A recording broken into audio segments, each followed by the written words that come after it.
What comes to your mind when you think of olive oil, pasta, and wine? Well, if you're thinking Italy, you're correct. Italy is not one of the most touristic destinations, but it is also the most complex country. Today I will be going over a few different things of Italy. I'll be going over the daily livings. I'll be going over the traditions and the historical makings of Italy. So first is the daily living. The daily living is quite different than what we're used to. Italy has Italian food. So pizza is Italian, which is very big in Italy. Every corner pretty much has a pizzeria in it. Another difference is the roads. The roads in the cities are very narrow and they can only go one way. So if you get behind someone who runs into a store, then you have to sit behind them until they come back out for you to go. Another daily living change is their corner stores. Their corner stores open at 7 a.m., they close at noon for lunch, and then they reopen at 3 and close again at 7. Versus some stores that we have here, like Walmart, that are open 24 hours. So that is a very big culture shock for us. Some of the traditions that Italy has is going to be the folk dancing that they came up with years ago. Folk dancing is when a group of people get together and come up with a dance to a traditional folk song. Another tradition is the lighting of the Yule log.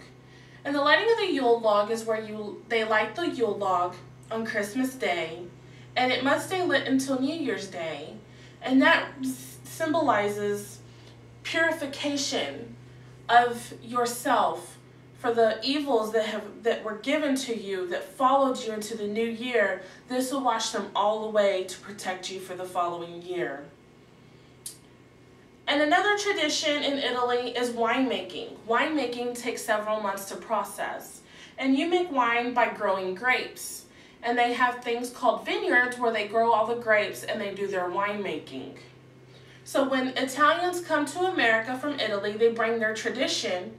And we have here in the United States vineyards, specifically in California, that are very famous for making your own wine. Another tradition in Italy is the housewarming parties.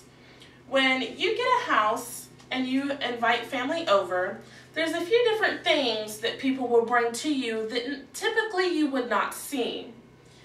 If someone brings you bread, that means you'll never go hungry.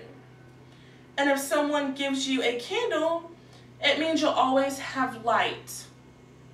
If someone brings you a broom, that means your house will always be clean. And then if someone brings you a plant, that means you will always have life. So those are some of the different things and the traditions of housewarming that you typically do not see here in the United States. Some of the historical makings of Italy are things like the Leaning Tower of Pisa. The Leaning Tower of Pisa was built in 1173 and it stands at 182 feet tall. The Leaning Tower of Pisa took 177 years to build, and as they were building it, the structure is so bad, the foundation is so bad, that it started leaning to the southwest, therefore giving it the name the Leaning Tower of Pisa. So every couple of years they'll do construction on it to keep it from falling all the way over, so they have this landmark still up. Julius Caesar became dictator of Italy. And then Venice is a very big city in Italy. Venice is surrounded by nothing but water. So the only way to get around Venice is by a gondola.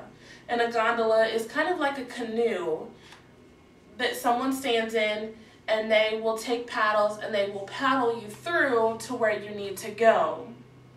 It is also known as the most romantic city. So today I've gone over the different aspects of Italy, anything from the daily living to the different traditions like the folk dancing, the Yule log, and the winemaking, to the historical markings of Italy, the Leaning Tower of Pisa, Venice, and Julius Caesar. got my sources today off of holidaytraditionsitaly.com. I also got them off italiansrus.com. And I also researched italy.com to help me research more on Italy.